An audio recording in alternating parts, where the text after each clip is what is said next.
안녕하세요. 박승목의 스케치북. 오늘은 세 번째 시간. 지구를 위한다는 작가 10장 친환경주의자와 친환경 사업의 겉과 속 한번 낱낱이 밝혀보도록 하겠습니다. 출발합니다. 2019년 글로벌 매출 순위입니다. 안타깝게도 한국 기업이 없네요. 삼성전자는 15위,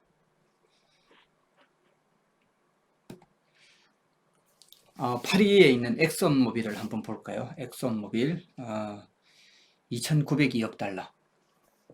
2019년 매출 기준입니다. 약 한 330조. 자기들이 직접 하기 힘든 말은 소위 그 장학생들을 키워서 많이들 활용합니다. 우리나라도 마찬가지겠지만 기후변화 관련 입법을 못하게 한다든지 과학적 인간성이 모호해서 석유 사용과 기후변화와의 관계를 단정지어서 말할 수 없다든지 하는 이런 NGO 활동 지원하는 데다가 돈을 쓴 정부입니다. 수십여개 단체에다가 약 한 3천만 불, 우리 돈으로 350억 가량 지출을 했는데요.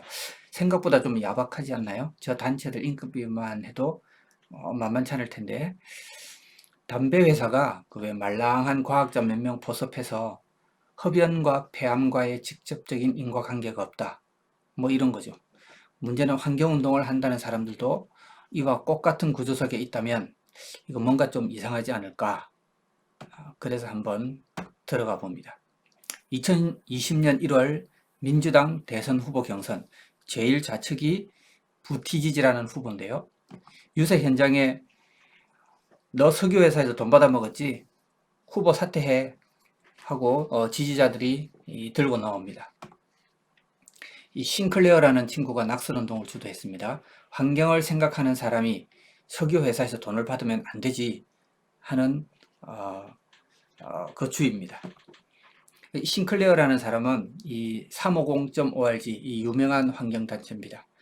기후 위기를 해결하려고 목표는 화석 연료 사용을 종식시키고 글로벌 풀뿌리 운동을 구축해서 재생에너지로 전환하자.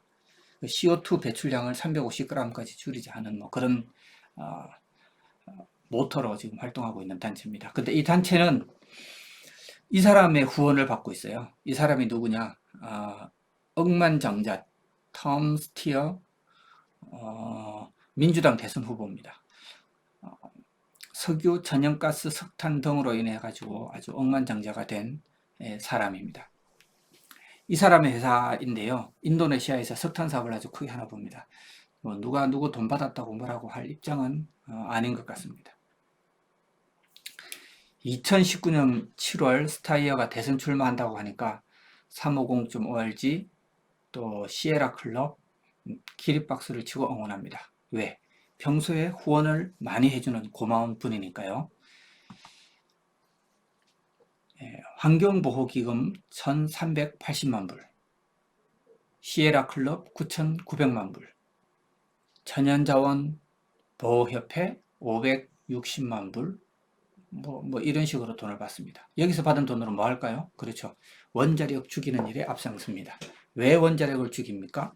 원자력 발전량이 많아지면 석탄, 천연가스 같은 화석연료 사용량이 줄어들겠죠. 원자력이 딱히 싫어서라기보다 받은 돈이 있으니까 돈값은 해야 되지 않겠습니까? 자, 그래서 왼쪽을 보시면 친환경주의자, 환경단체, 원자력 발전소를 없애지 않으면 세상에 종말이 온다 라고 떠드는 사람들이 받은 돈이고, 오른쪽은 아니다, 아직까지는 살만하다, 그렇게 종말을 얘기할 때는 아니다, 기후변화 회의론자들이 받는 돈입니다. 역시 인풋이 크면 아웃풋도 상당히 크겠죠. 뉴욕시 인근에 있는 이 발전소 인디언 포트 에너지 센터입니다. 10년 동안 80억 불의 수익을 올렸습니다. 40년 운영하면 320억 불, 우리 돈 36조가 맞나? 예.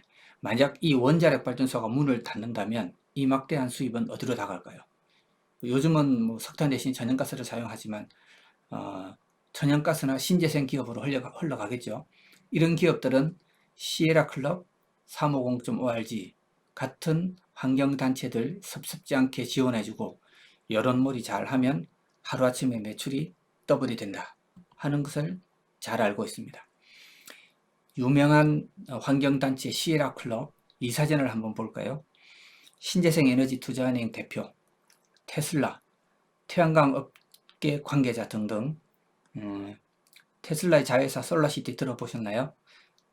가정용 태양광 설비와 배터리 세트로 묶어서 만불이 좀 안 되는 돈이던데 대충 그림이 그려지지 않습니까?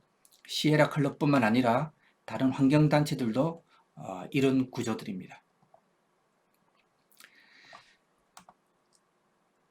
지구의 벗, 그린피스와 함께 세계 3대 환경단체입니다.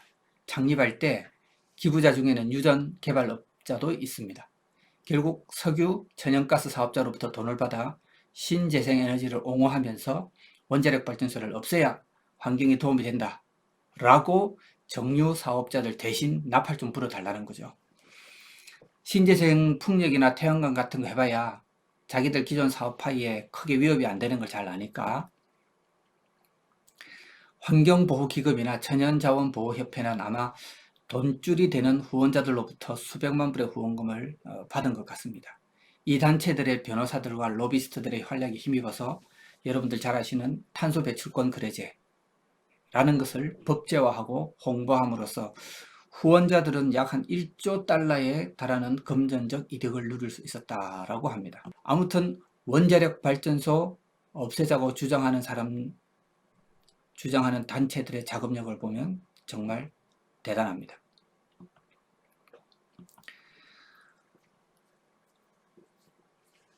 환경법정책센터, 우리말로 하면 이 센터를 설립한 사람은 과거 오바마 대통령의 에너지 환경 고위 보좌관 출신입니다. 이 센터는 후원금 모금 만찬 행사에 민주당 대선 후보와 함께 연사로 내정되었습니다. 왜냐? 당시 일리노이주 정부는 풍력과 태양광 발전 업체에 제공하고 있던 보조금 일부를 떼내어서 원자력 발전소에도 주려는 입법을 추진 중이었는데 이 센터가 그것을 막는 게 할 일이었고 목표였습니다. 이 행사에 초청받은 회사 중에는 이런 회사도 있었는데요. 이 회사는 그림에서 보시다시피 천연가스 산업용 풍력발전소 개발업체라고 합니다. 2012년 2월 타임지 보도에 따르면 시에라 클럽이 천연가스 투자업체로부터 2,500만 불을 받고 돈을 준 사장님하고 같이 전국을 돌아다니면서 천연가스만이 해결책이다 하고 홍보하고 돌아다녔습니다. 이분 돈 준 사장님이신데요. 언론에서는 평가하기를 오브리 맥클랜던 이름이 좀 어렵네요. 돈 준 사장님의 가장 유해한 유산은 아마도 천연가스가 환경적이고 지구온난화에 대한 해결책이라는 것을 대중들에게 확산시킨 것이다. 이 기사도 원래는 기업 범죄 리포트, 여기에서 먼저 냄새를 맡고 취재하는 도중에 시에라 클럽의 임원이 타임지에다가 먼저 인터뷰 요청을 하고 커밍아웃 한 겁니다. 이 자기들 얘기가 기업 범죄 리포터에 나오는 것보다 차라리 타임지에 나오는 게 충격을 줄일 수 있는 일이니까요. 이 일이 있고 나서도 수금은 계속됩니다. 그게 무서울 것 같으면 시작도 안 했겠죠. 전 뉴욕 주지사이기도 한 블룸버그 천연가스 사업자입니다. 이 사람으로부터 1억 1천만 불을 받아냅니다. 이 사람들 도대체 언제부터 이런 석유 가스 업계로부터 돈을 받아냈을까요? 1979년 7월 캘리포니아 해안가 비행장에서 반핵 콘서트가 열립니다. 유명 가수도 나오고 영화 차이나 신드롬 개봉 2주 후에 3마일스 원전 사고가 일어나면서 한 3만 명의 사람들이 몰렸습니다. 이 자리에 41세의 주지사 제리 브라운이 무대에 올랐습니다. 모인 젊은이들에게 권력에 맞서는 민중의 승리, 지구를 지키는 새로운 힘, 탈원전의 구심점이 되겠습니다. 기립박수를 받습니다. 근데 갑자기 갑자기 이렇게 사람이 된 게 아니고 이 사람은 3년 전에 핵 폐기물 저장고가 만들어지기 전까지는 새로운 원자력 발전소를 절대 건설할 수 없다 하는 법을 만들어서 근데 관철시키기도 했습니다. 같은 해에 천연가스 전력 공급업체에서 선데저트라는 이름의 원전 프로젝트를 추진하자 주지사는 모든 단체들을 총동원해서 이 프로젝트를 무산시킵니다. 캘리포니아 전기는 오로지 석유와 석탄으로만 만들어야 된다. 이게 그 사람의 모토였습니다. 민주당 및 민주당원 또 민주당 의원들도 이거는 주지사 본인의 이해관계 때문이라면서 아주 붕괴를 했지만 손을 쓸 수가 없었던 모양입니다. 1976년부터 79년 사이 건설 예정이던 원전들이 모두 건설되었다면 지금쯤 캘리포니아는 완전한 탄소 제로 상태에 도달했을 것이다 라는 주장도 있습니다. 이 주지사 왜 이러는 걸까요? 무슨 이념 때문에 그럴까요? 옛날로 한번 돌아가 보겠습니다. 아버지 에드먼드 팻 브라운입니다. 1957년부터 67년 캘리포니아 주지사를 지냈고 월스트리트와 친분이 깊은 인물입니다. 그런 그에게 1960년대 말 인도네시아 정부가 국영회사, 석유회사죠. 국영석유회사 페르타미나의 자본 구조 재조정을 하는데 쉽게 말해서 돈 좀 빌려달라는 겁니다. 아는 사람 총동원해서 130억 불, 우리 돈으로 지금 돈으로 하면 1000억 불 정도 되는 그 돈을 융통해 줍니다. 감사한 마음을 인도네시아산 석유 독점 판매권에 담아 이 주지사에게 선물합니다. 인도네시아산 석유 독점 판매권. 대단하죠? 이때부터 캘리포니아는 자동차뿐 아니라 발전 분야에서도 석유를 사용하기 시작합니다. 그런데 인도네시아산 석유가 미국산 석유보다 황 함량이 낮아서 천식 같은 거를 유발하는 오염물질 이산화황 발생이 덜 발생한대요. 그래서 캘리포니아주는 석유의 이산화황 배출에 관한 새로운 규제를 도입합니다. 이 말은 주지사 일가가 독점 수입하는 석유로 캘리포니아 석유 시장을 평정하겠다 이겁니다. 손쉽게, 너무나 손쉽게, 합법적으로. 땅 짚고 헤엄치는 그걸 보니까 이 돈 되겠다 싶어서 이 쉐브론이라는 회사도 그러면 우리도 정유시설, 캘리포니아의 정유시설 짓겠다. 그러니까 한번 뭐 걸러내고 황화물도 좀 줄이고 규제에 맞는 석유를 만들면은 뭐 더 좀 되겠다 싶어서 정유시설을 짓겠다는 거죠. 그러자 주지사는 대기자원위원회라는 것을 만들어서 정유시설에 대한 규제를 만듭니다. 그래서 결국 못 만들고 포기하게 만듭니다.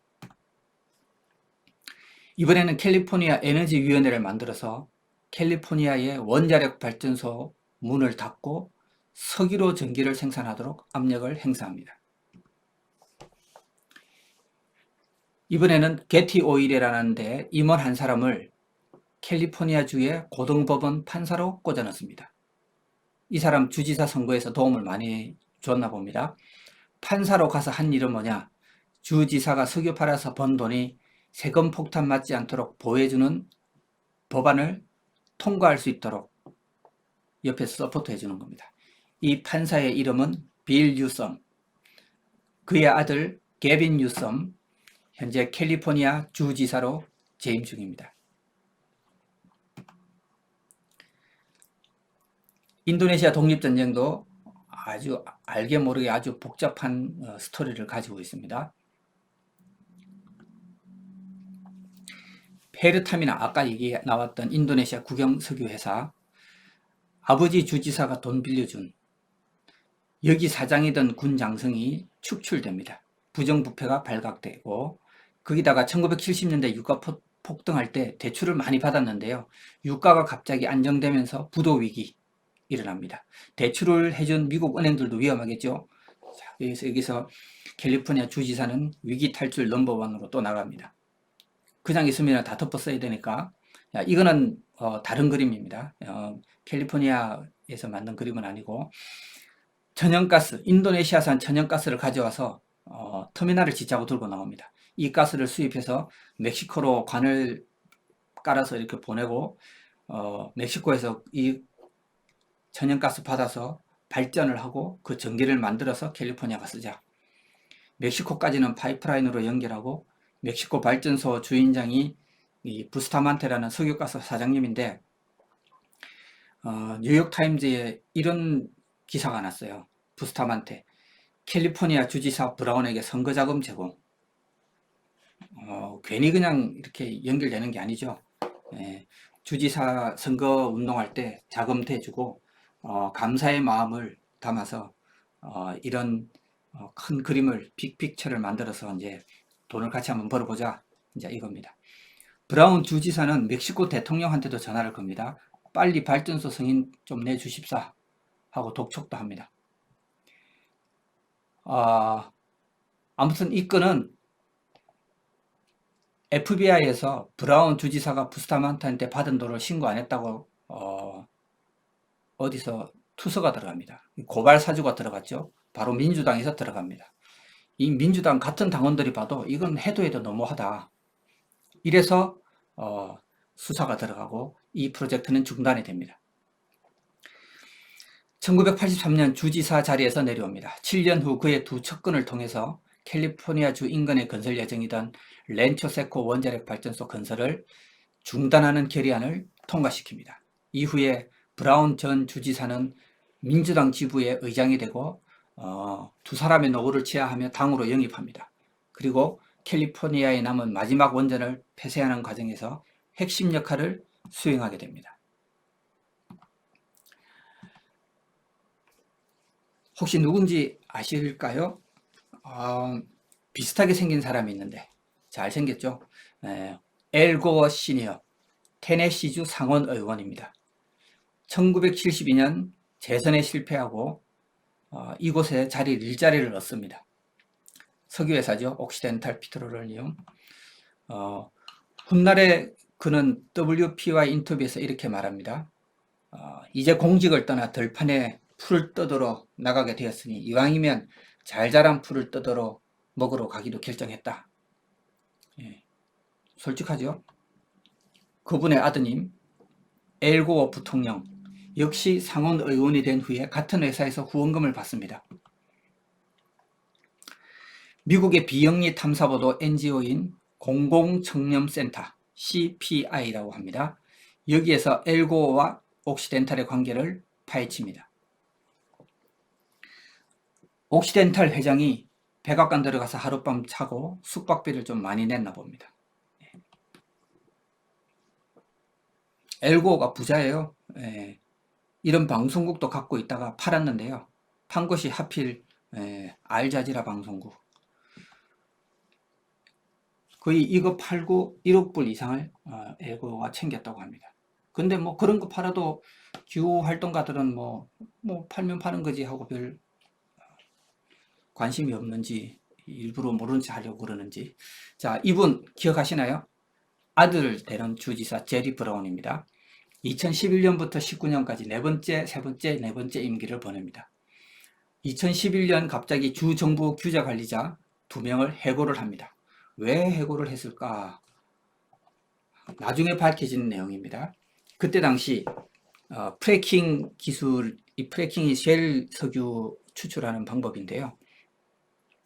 이 셰일 석유가 아주 땅속 깊이 관을 넣어서 고압의 압력으로 암만층에 숨어있는 가스와 석유를 분쇄를 해서 그걸 다시 뽑아내어서 분리를 하고 여과를 해서 석유로 이렇게 만들어내는데 그 과정에 물을 상당히 많이 쓰게 됩니다.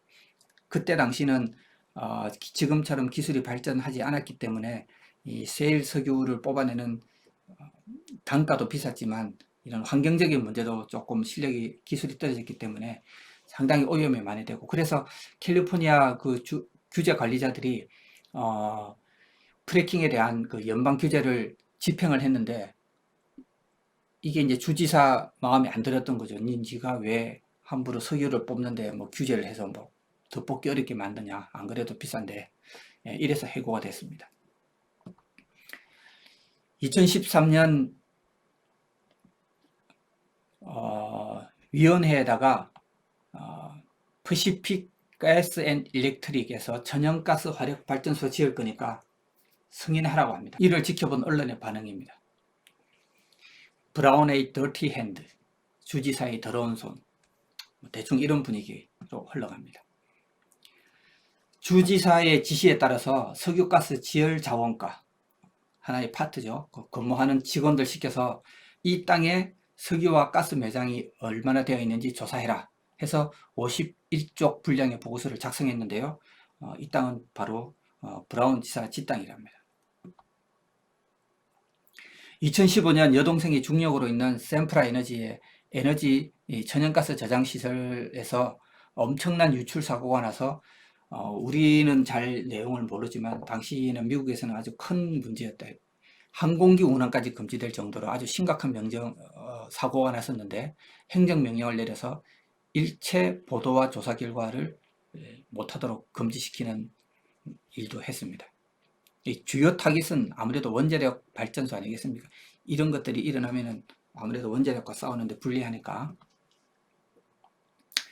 2013년 폴란드에서 원자력 발전소에 고위 임원하고 주지사의 신복들이 만나서 협상을 합니다.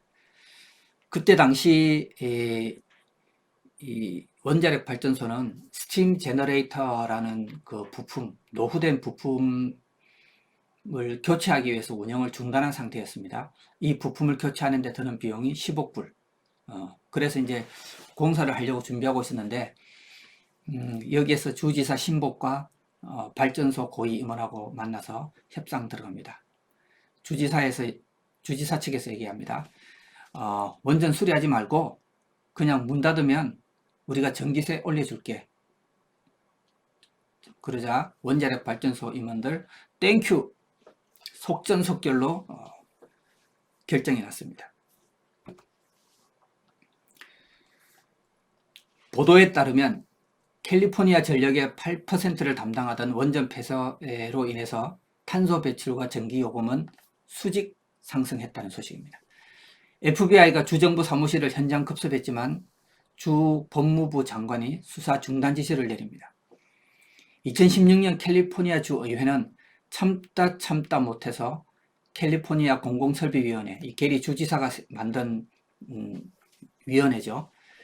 캘리포니아 공공설비위원회 개혁 법안을 통과시키려고 했지만 주지사의 신복들에게 막혀서 좌절됐다. 마지막으로 이제 하나 남았습니다. 캘리포니아에 있는 디아블로 원자력 발전소. 원자력 안전을 원하는 미국인들의 대표 존 지스먼은 브라운 주지사의 보좌관 출신으로 신재생 에너지 옹호자인데 이 사람을 앞세워서 원자력 폐쇄 공작을 벌입니다. 엘고가 영화 출연했다는 거 알고 계세요? 그런데 아카데미상도 받은 거 아시나요? 거기다가 노벨 평화상까지. 존 도어라는 사람이 있습니다. 구글과 아마존 초창기에 투자를 한 아주 유명한 벤처 투자자입니다. 테드에서 강연할 때 이런 얘기를 했답니다.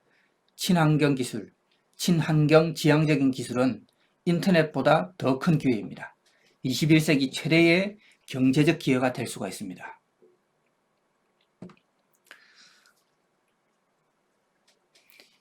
이 책의 저자 마이클 셀른버거 역시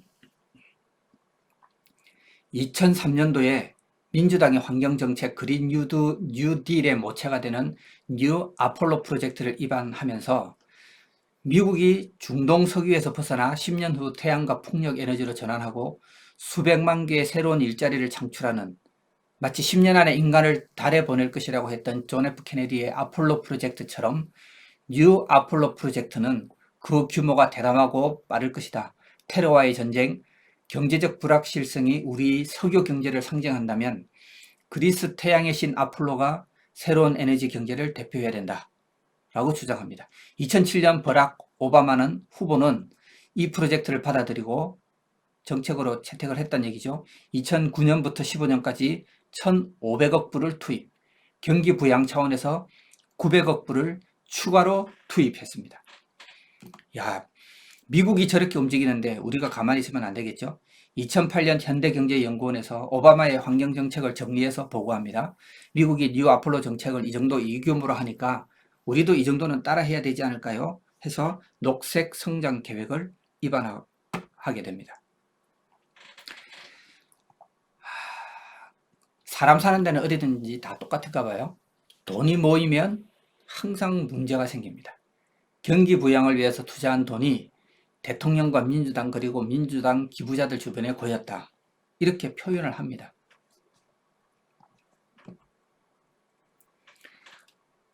오바마 선거운동 당시 자금책을 맡았던 측근들이 연방정부의 대출 프로그램 승인권을 갖고 있었는데 회계감사원의 감사 결과 대출 과정이 정상적인 절차를 밟은 게 하나도 없다. 라고 보고서를 올립니다. 피스커 우리가 초창기에는 상당히 주목을 많이 받았던 차인데요. 정말 멋있었던 차예요.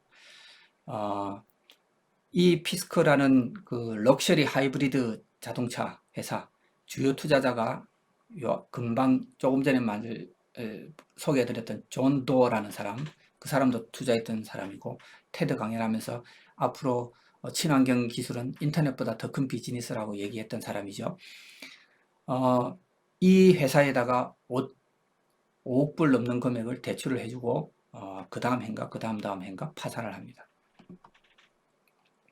테슬라도 역시 5억 불을 받아 챙기지만 실적 평가는 안 합니다.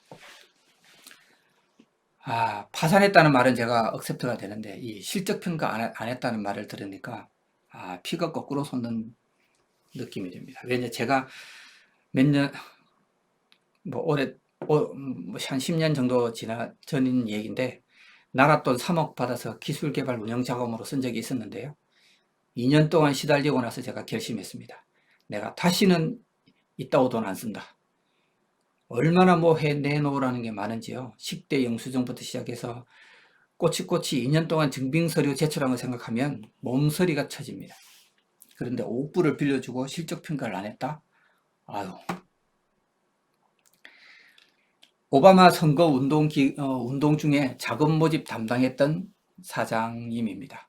솔린드라고 하는 태양광 패널 회사 사장님이죠. 이 패널 가성비가 너무 떨어져서 안 팔리던 제품이래요. 근데 여기다가 녹색 투자라는 이름으로 5.7억 불 대출 승인이 납니다. 브라더 머스크 테슬라는 시에라 클럽 등과 합세해서 하나남은 원자력 발전소 문 닫으라고 정부에게 강력하게 요구합니다. 원전 폐쇄하고 집집마다 솔라시티에서 판매하는 태양광 패널 배터리 그거 사서 달면 된다고 합니다. 원전 폐쇄하는데 물심양면으로 도와준 테슬라에게 감사의 표시로 캘리포니아 주정부는 솔라시티 가정용 한 세트 사시면 3,350불 지원해 주기로 합니다. 무상 지원이죠. 우리 전기차 사면 정부에서 지원해 주듯이 솔라시티는 아시다시피 테슬라의 자회사입니다. 이런 사례들이 지금 계속 나오는데 시간 관계도 상 이때 또 시사 고발 프로그램도 아니니까 이점하고 그만두도록 하겠습니다.